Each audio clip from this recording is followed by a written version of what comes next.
Connecting community through business, building relationships, and building Waterloo Region. 570 News presents Business to Business, powered by Save on Energy. Here's your host, Glenn Pelche. Good afternoon. Welcome to a special edition of Business to Business with Ian and Greg on location at the recent LeaderCast event at Bingemans. Welcome to Business on 570 News, powered by Save on Energy. I'm Greg DeRocher, President and CEO of the Cambridge Chamber of Commerce, and joined as always by my, I was going to say partner in crime, but probably partner in good, Ian McLean, President and CEO of the Greater KW Chamber of Commerce. We got a busy show today, and we've had a couple of busy weeks. Absolutely, we've just finished. The Prime Minister was here. At the end of April. We've last week had the manufacturing summit. Now today we're actually live taping on Friday, on location at Bingemans for the LeaderCast 2014. We seem to be here so much. I know. You never know what event we're here for. But this is the third year we've done this, isn't it? The third year we've done it, and we just heard Andy Stanley. We'll talk about that in a little bit because that was a fantastic a talk that he gave. But right now we're joined, we should say we're also, we want to talk a little bit later in the show about MIT, the Manufacturing Summit, and how well that went and the success that we've had. We're also, and we talked about we're now in the middle, the writ has finally been dropped. We're in the middle of a provincial election, and that's going to be important for both our memberships because we got big issues that the province faces. And of course our pet peeve that we're going to be hammering the leaders about and all our local candidates as well. Well, on fair tendering, and we've got all the issues that are important to chamber members. So we'll talk a little bit about that. But right now, we're so fortunate to be joined by these guests are so excited to be on the show right now. They are unbelievable. We're joined by Julie Tedesco, who's my manager of events at the Greater KW Chamber, and your lovely wife, who, God, she deserves the Patience of Job Award, but she's also the manager of events at the Cambridge Chamber of Commerce. So what we wanted to do we've been doing a lot of events together. I think maybe we just want to get a behind the scenes. What goes into putting on a big events like this? Maybe from an event planner's perspective, it's been how to manage us. 3 weeks of hell. Yeah, it has been. It has been. So I mean, maybe start with Julie and say, how do we when we get an event like this, how do we choose the venue? How do we, what are the things that go into to working together to make an event like this a success? We got 350 people in the room. Hopefully they're not listening to us right now, but they're right in the next room. So when we get 350 or 400 people, what are the things we need to do to make it a success? I guess first of all, we start with the right venue for the event. Prime Ministers we've had here. I guess you said we've had them all at Bingemans lately. And Lisa and I constantly in communication with one another for how we're getting this out to the members, what we're having to eat, all the audiovisual details. Kind of all the details. I guess Lisa and I, we work well together and just constantly communicating with one another. So we have about 1,800 members. You have 1,900 members in the Cambridge Chamber. How do we get the message out? So Lisa, what are the things we do on marketing to make sure that people are aware of the programs that we're jointly doing together? Well, we utilize our email blasts. That's probably the most effective way to get the message out to our own members. We partner with media. We talk to people. It's mentioned at all our events. So that's basically social media. But I do have to say that the largest challenge probably in putting on an event is keeping Greg and Ian on script. Glenn, who's not here today, will often say the same thing. Ian's usually better on script. He'll actually read stuff. I can't read, so. Now we have over 350 people today, and what are the things that we've done? I mean, so LeaderCast is simulcast out of Atlanta. And so there's a sort of, we've got the general timing of this event, but we've got 350 people there. What are the things that we do to keep their attention when we're sort of in those breaks in between speakers? Well, we've got activities being played throughout the day. So we'll be doing a bingo contest. We've got a trivia.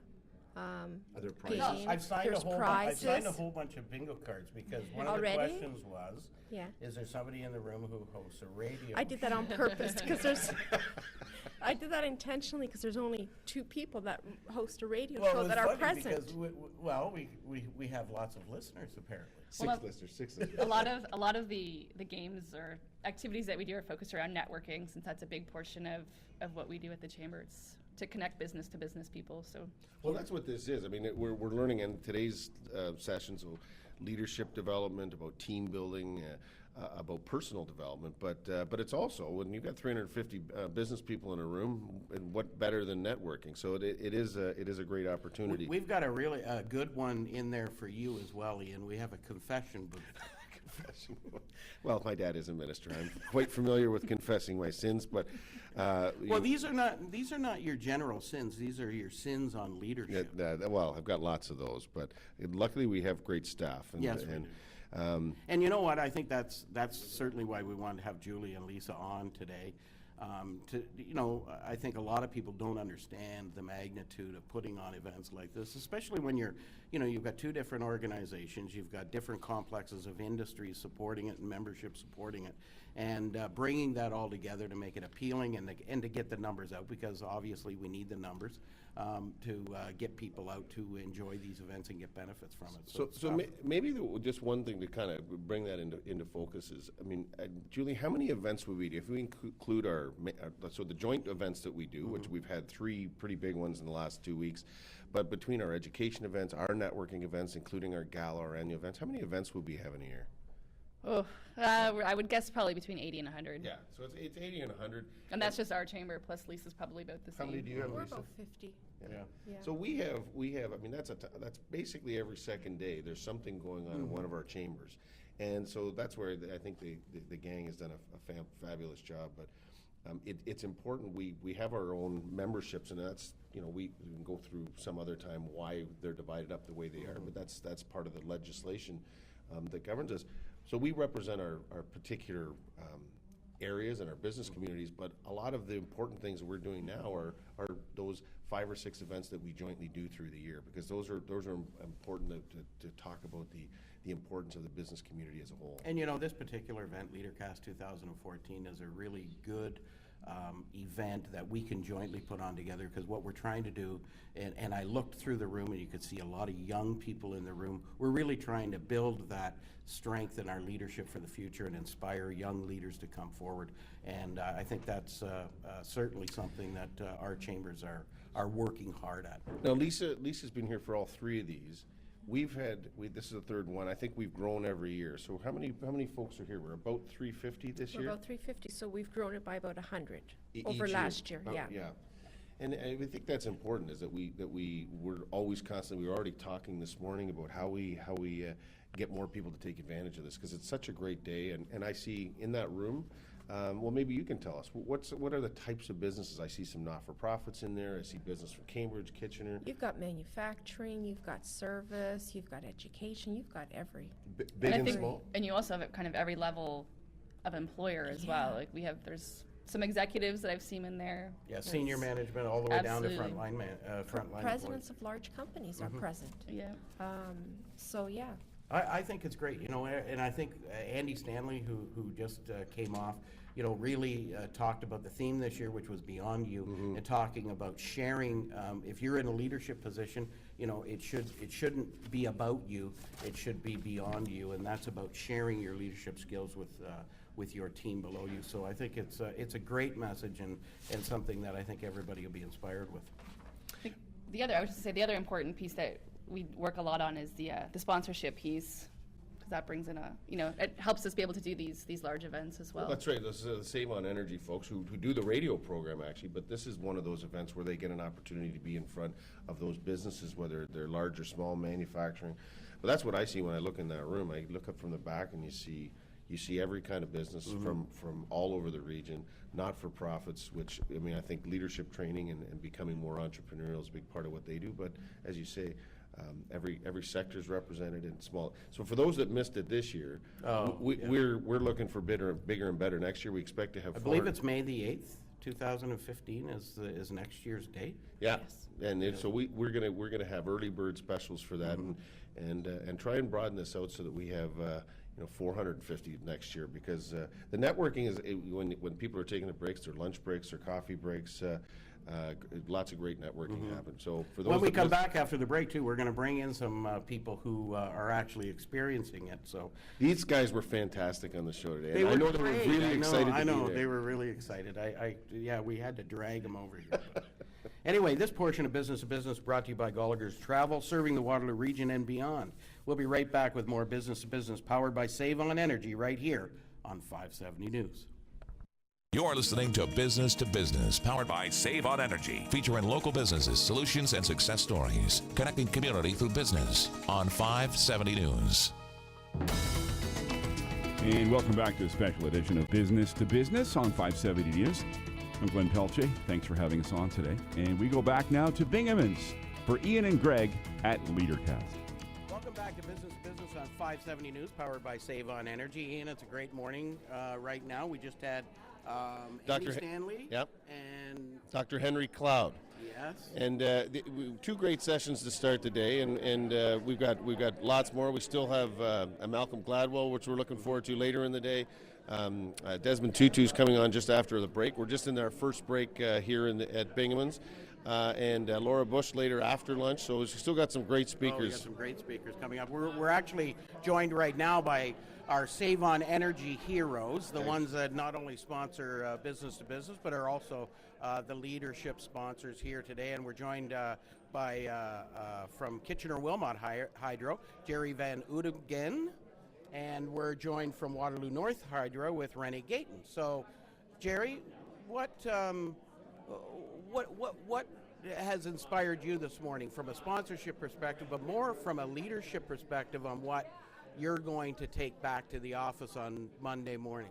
I think there are a lot of really good points that Andy made. I especially enjoyed his presentation this morning about inspiring the next generation of leaders. And I think, that's what I'm going to take back mostly. You need to empower them. They've got great ideas.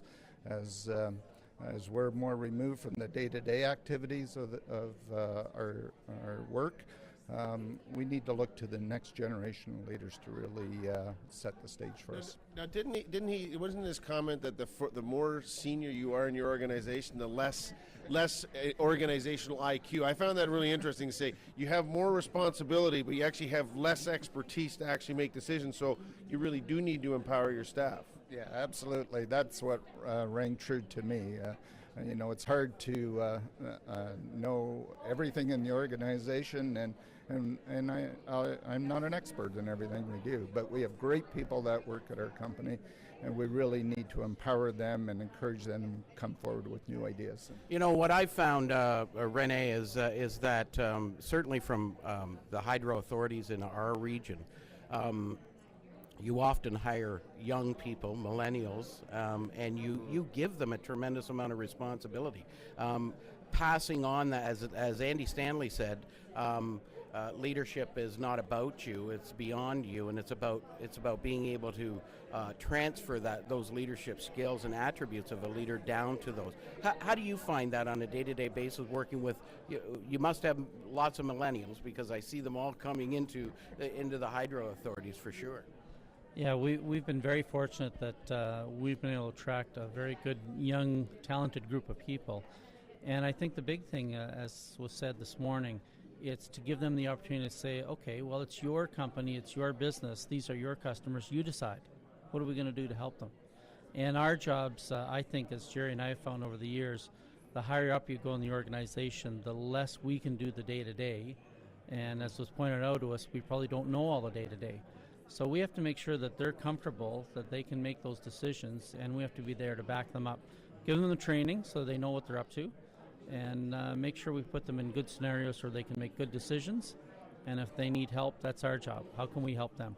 And we're very fortunate because we actually do work with some of your frontline staff, your Save On Energy folks. So each of you, so Sarah Colvin from Cambridge Hydro, but we have John Finch and Jeff Quint from your respective organizations, and they are very talented young people. They're on every week on Business to Business, and we certainly appreciate the relationship we have with Save On Energy.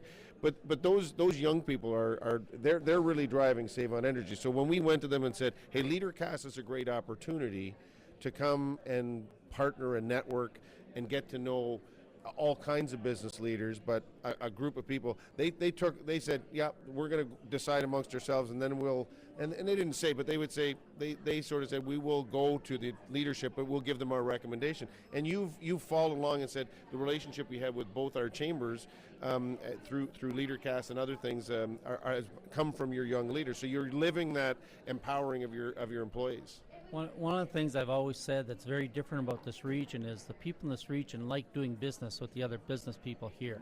So something like LeaderCast is perfect. You get out, you see other people, you meet other people that you're going to do business with every day. And you're all part of learning some of the same things together. As Jerry and I did, we grew up as leaders together, and that's literally what we did. We grew up.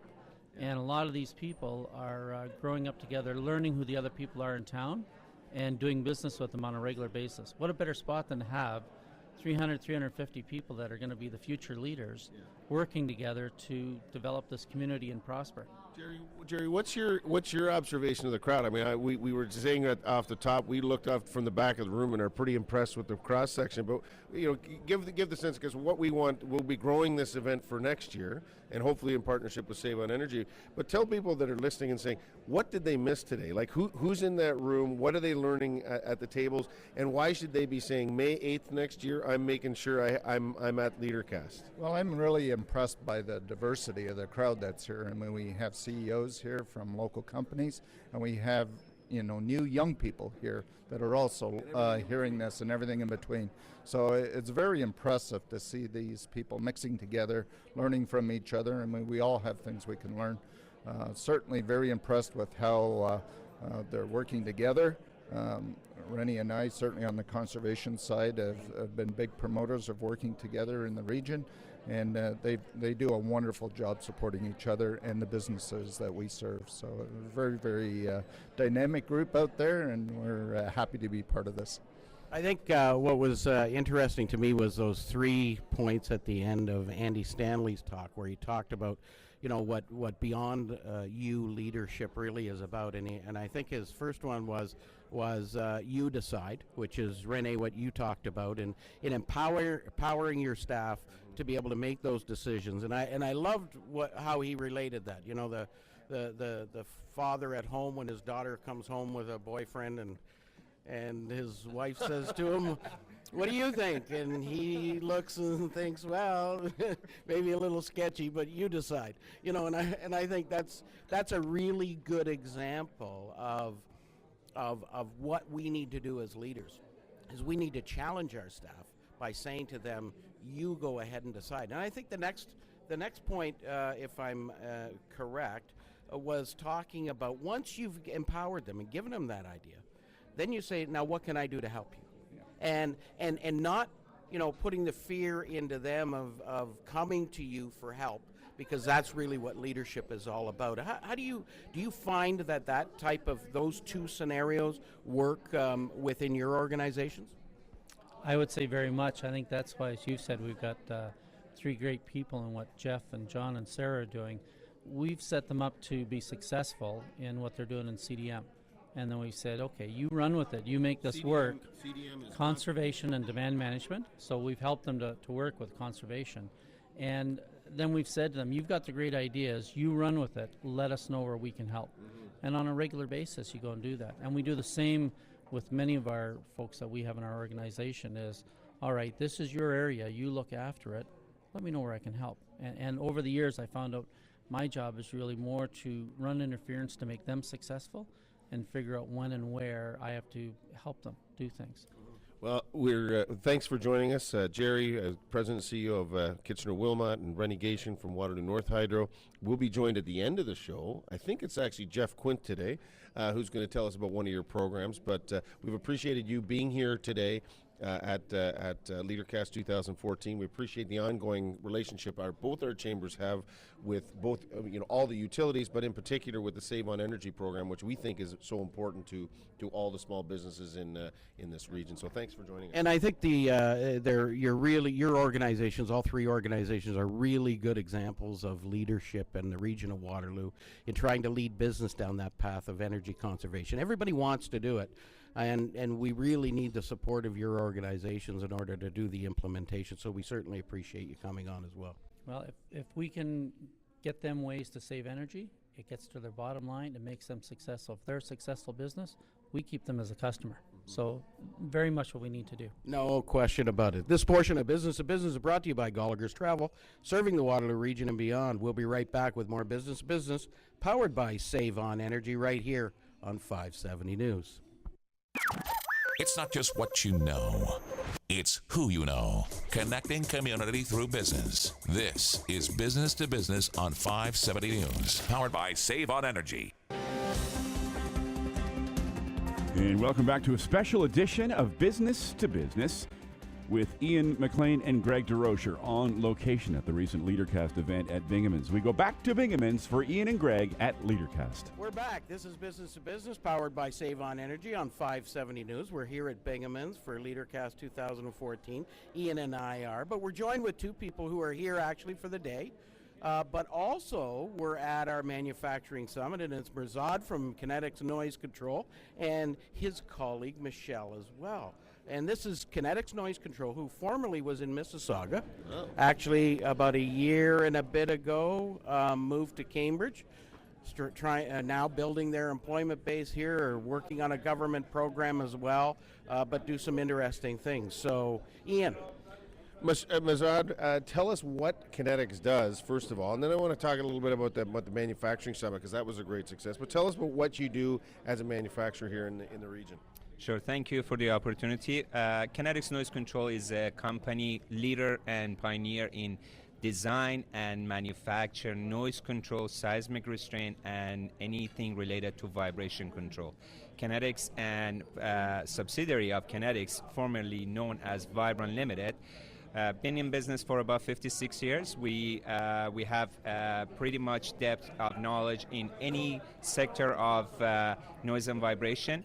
We do a lot of projects that are related to environmental noise control. We do a lot of projects that helps with audience noise in any pro theater, home theaters, and architectural noise control.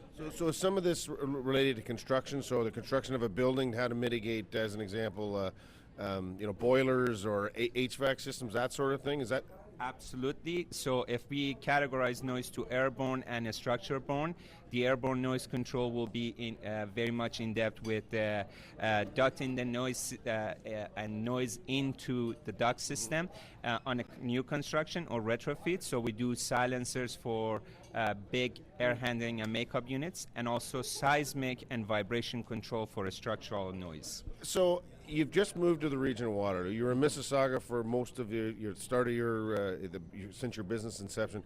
Why did you choose the region? What is it about this region that made you move? Was it the cost of doing business? Was it the skilled employees? Was it location? Tell us what brought you back here. Well, if I can throw a joke, I really wanted to go home for lunch, so that's why we came to Canada. Okay, that's good. But we were in a very small manufacturing facility in Mississauga, and what happened was our board of director and president decided that it was time for us to grow.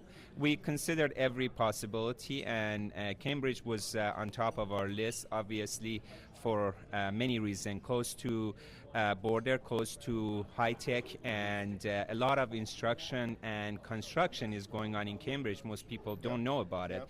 And we know that this region is very healthy and wealthy when it comes to the skilled trade and people who like to work and want to be part of the growth. So we moved to Cambridge in January 15, 2013, and since then we're trying to expand. We're trying to hire new people.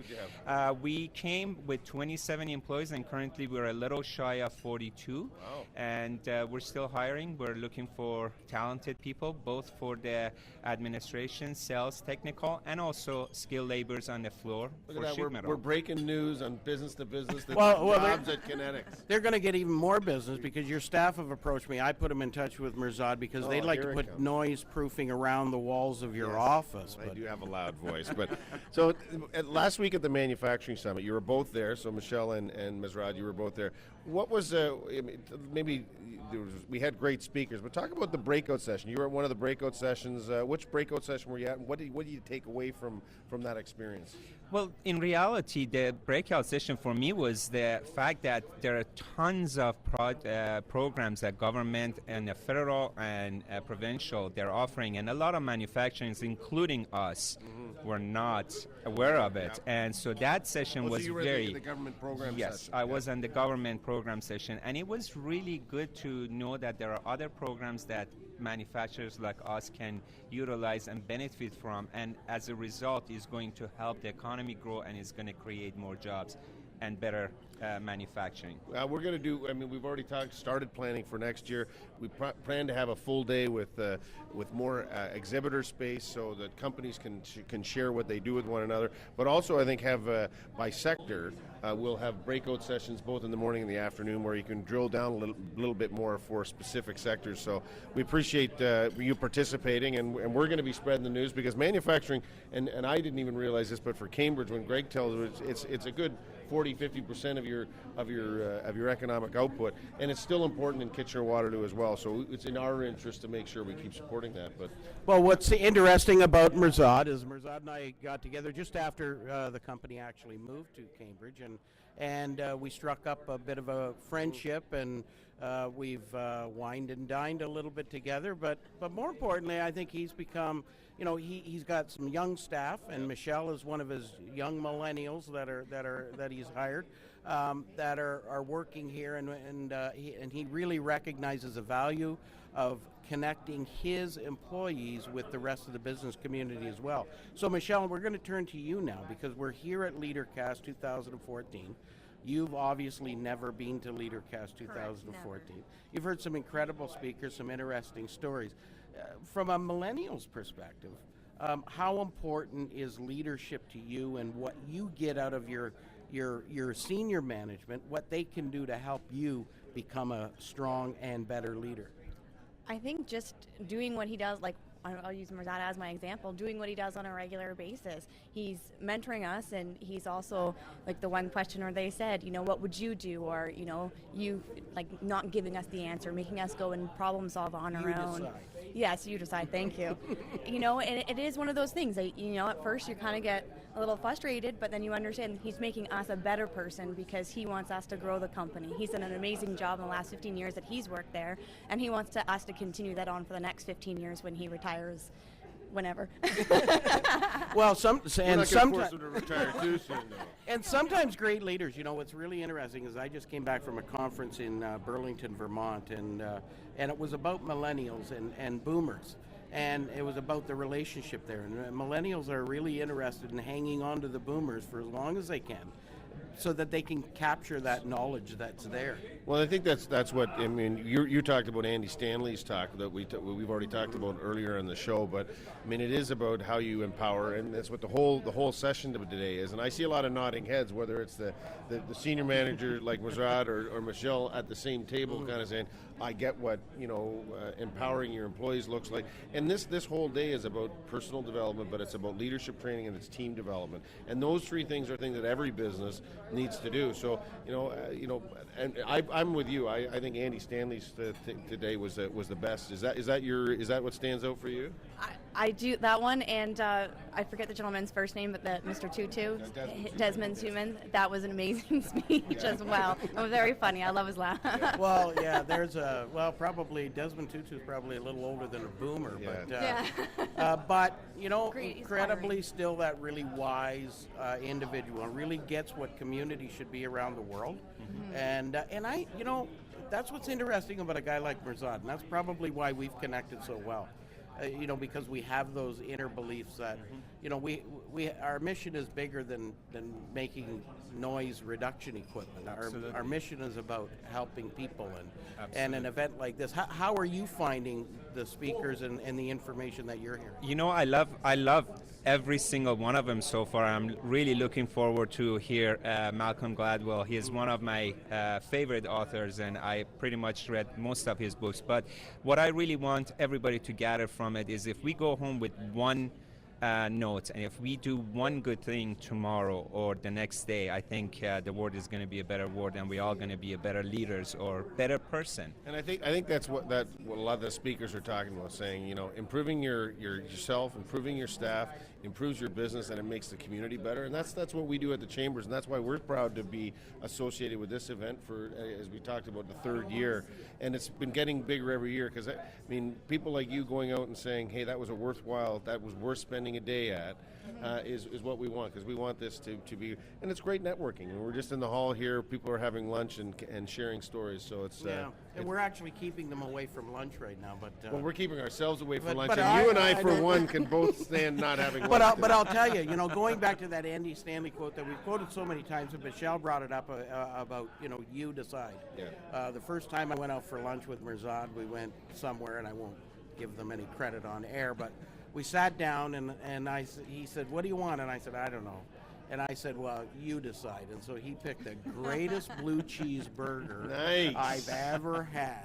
And we'll have to go out sometime with Mirzad. We'd love to do that. Well, thanks for joining us, and we look forward to hearing your comments after at the afternoon sessions. Yeah. This portion of Business to Business brought to you by Cowan Insurance, insuring people and businesses in the region since 1927. We'll be right back with more Business to Business powered by Save On Energy right here on 570 News. Growth creates a strong Waterloo region, and when businesses support each other, they support the community. Now back to Business, powered by Save On Energy on 570 News. And this is a special edition of Business to Business with Ian and Greg on location at the recent LeaderCast event at Bingaman. So let's go back to Bingaman's for Ian and Greg at LeaderCast. But before we do that, it's our Save On Energy installment. Welcome back to Business on 570 News, powered by Save On Energy. And on that note, our guest is John Finch of Kitchener-Wilmot Hydro. John, welcome back to the show. Great to have you with us. Great to be here. Thanks. Well, now, one of the things we talked about over the last couple of weeks, and I don't want people to tune out immediately as soon as I say the word audit, but what you provide is that when someone calls in, a business calls in, you provide a free service called your energy audit. And it's not the bad kind like CRA would do. This is about you coming in and identifying where every business can make improvements in their energy costs or energy consumption, which will improve their bottom line. So tell people what you do when you do the audit. What are the things that you look at, and what happens at the end? I think you've said that they get a report of where they can improve, and then not only where they can improve, but where the programs are that you have that can either help them with subsidies or rebates that you can do. So tell us about that program and how it works. Yeah, that's the best place to start. I think if you're a business, you're a small business, medium-sized business, large business, I think the first thing you want to do is contact your electric utility and ask some questions about an energy audit, a free energy audit that's offered from the electric utility. And what we would do is we have several very qualified individuals that work for us, and they'll go out to the facility, to the business, and they would start by asking some questions, doing a little bit of research, and they likely would do some analysis, just looking at the bills and consumption before showing up. They'd walk through the facility.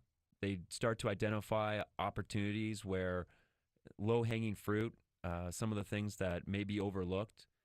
And I think a big part of it has to do with the fact that most businesses are busy, that they don't have anyone dedicated to this particular activity. So call your electric utility, let them come in. Free service. We would, like you said, we'll offer a report at the end that would give them a quick analysis of where some of the low-hanging fruit sits, and maybe where some bigger opportunities would exist that you could work into a plan down the road. I know when anyone sort of deals with government, some people get real nervous about, if I get that report, am I obligated to do everything all at once? Will I be able to afford to do it? This is not, you're not required to do it. This is voluntary. You give the report. If you don't have the capacity or the time or the people to do it, you're not required to do it. But what it does is give you that book or a to-do list that when you can, and when you have the time to partner with Save on Energy, that here are the things that you should start on doing. So because I think that's important. You need a plan, right? Yeah. You need a plan, and every business should have a plan. And what we're saying is we're going to be there to help you create that plan. And the one thing that's been amazing over the last year is the number of businesses that have participated in this and taken advantage of this. Ian, it's really encouraging to see, and in hundreds of businesses, hundreds of businesses in the region have taken action and given their electric utility a phone call, and we've made some huge strides in the last couple of years. But I really hope that all the businesses that haven't called in yet take that step and see how it will work for them. It's a free service. It's not mandatory. You can do what you can make the changes that you can do comfortably do as a company. But bottom line is, this is going to reduce your energy consumption and thereby save you money. So every business that hasn't made a phone call to your local utility, gosh darn it, you should do that right now. Is that fair? That's fair. Go to saveonenergy.ca. Yeah. Or your local utilities. Great to have you again, John. Always a pleasure. John Finch was our guest from Kitchener-Wilmot Hydro. That was great information. Thanks very much to our fantastic Save on Energy people. They just do a wonderful job, and we appreciate so much their support for all they do for our show and other things within the chamber. But Ian, we've got an election coming up, and this is really important to both chambers as we move forward with our respective candidates in our area. I know it's just out of the gate, but what are your thoughts on the upcoming provincial election? Well, I mean, I think it puts it in focus. I mean, we've had great events on manufacturing. We've had great events with LeaderCast. We've had the Prime Minister, and we're trying to highlight the needs and the importance of the needs of the business community here, but also the importance of this area and the region of Waterloo to the provincial and national economy. So, I think it's appropriate that we have. Things are starting to heat up on the campaign front. I think what's interesting for us, and I know you're going to be doing some interviews in the Cambridge riding. We've got 3 ridings: Kitchener-Conestoga, Kitchener-Waterloo, and Kitchener-Centre. And we're going to be having those all-candidate sessions and getting that information on the issues that are important to us. And what we know is open tendering. We did a joint second opinion piece in the Record, but we were highlighting that. A lot of traction on that, by the way. I've had a lot of comments on it. Yeah, no, I think we that's just an issue which is about fairness, and it's about the business community from here, everyone having a level playing field. So I think the provincial election, just as it's important for us from a policy perspective. I think as far as the horse race, which everyone's interested in, I think it could be anyone's game. This really is. It looks like. I mean, my observation is that there's the Liberals are going to have some difficulty squaring their budget. And that's why one of my concerns was that budget, $3.5 billion more in new spending, 70 new promises, and they're going to balance the budget in the same time frame.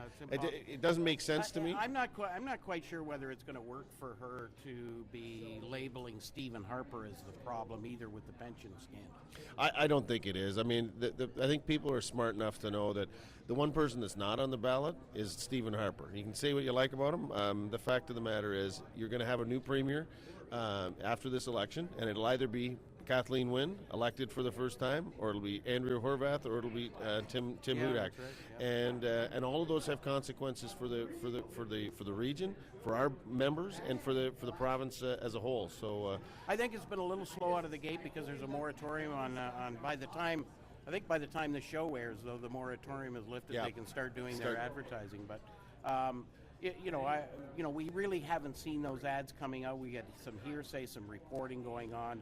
They've all visited our area for sure, but they've all been here, and we've got the requests going in, and you and I have already made the request into their office. We've heard back Hudak's office as well as Horvath's to try and get them back on the radio program. They have been on before, but it is different. You're into an election campaign, and we'll actually see what the campaign platforms are and we respond. were nice to them. Well, we were nice. Then we'll always be nice or courteous, but we want to drill down on. Now, the Premier has a plan. We want to talk about how it makes sense. Same thing with Andrew Horvath, who they will be releasing their platform in the next couple of days, I'm sure. Tim Hudak is basically his platform is his million jobs. But there's questions to be asked now that we've refined it down about what this election's about. So we hope to have them all in the next 2 or 3 weeks before the election, before June 12th, have them on so that our listeners can hear about what's going on. Now, next week, we're going to take a little bit of a break. Little hiatus away. It's a long weekend. You need the rest. My back is killing me. I've been carrying you for so long over this last period of time. But it is. We're coming up on the Victoria Day holiday weekend, so we'll do a best of show next week, and then we'll be back after that, and hopefully we'll be in the heat of the election by that time. And hopefully we'll have one, if not two, of the leaders. We're gonna get them all souped up. Absolutely. Well, that was it. That was a quick show. We're live here, not live on air today on Sunday, but we're live here from location at LeaderCast 2014 at Bingaman's. Thanks for listening to Business to Business, powered by Save On Energy on 570 News. We'll see you next time. All right. Nice job, gentlemen. Ian and Greg, they were on location at the recent LeaderCast event at Bingaman's. Sold-out event, and as Greg said, next year's date has already been set for May of 2015. And for more information on not just LeaderCast, but all of the various Chamber of Commerce events, you can go to their websites, greaterkwchamber.com. That's greaterkwchamber.com or cambridgechamber.com for more information. They always have different events going on for local businesses to take advantage of, local business owners. And our thanks to producers, Craig Ainsworth, for the job that he did today, Catherine Drake for producing the video side. You've been listening to Business, powered by Save On Energy on 570 News.